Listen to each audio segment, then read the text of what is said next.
আসসালামু আলাইকুম, happy new year সবাইকে। সবার নতুন বছরটা অনেক অনেক ভালো কাটুক এই কামনা করি মহান আল্লাহ তাআলার কাছে।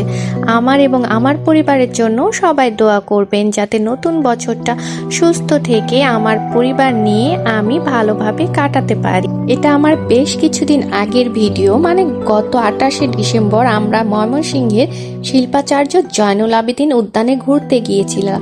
এখানে শিল্পাচার্য জয়নুল আবেদিনের জাদুঘরও ছিল। আমাদের মেন উদ্দেশ্য ছিল ছেলেকে শিল্পাচার্য জয়নুল আবেদিনের জাদুঘরটা দেখানোর, কারণ ছেলে এখন একটু বড় হয়েছে, তার শিল্প সংস্কৃতির ইতিহাস সম্পর্কে কিছুটা হলেও ধারণা নেওয়ার সময় এসেছে।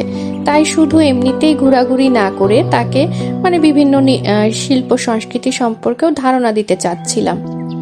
এটা হচ্ছে শিল্পাচার্য জয়নুল আবেদিনের জাদুঘরের ভিতরের অংশ। যদিও এখানে ভিডিও করা নিষেধ ছিল, আমি একটু লুকিয়েই ভিডিও করেছি। জানি না আর কখনো আসবো কি না, তাই স্মৃতি হিসেবে রেখে দেওয়ার জন্য ভিডিও করেছিলাম। এখানে শিল্পাচার্য জয়নুল আবেদিনের বিভিন্ন জনের সাথে ছবি, তার পরিবারের সাথে ছবিগুলো লাগানো ছিল। ভিতরে তার ব্যবহারের জামা কাপড়, রং তুলি এগুলোও ছিল, কিন্তু আমি ভিডিও করিনি যেহেতু ভিডিও করা নিষেধ ছিল।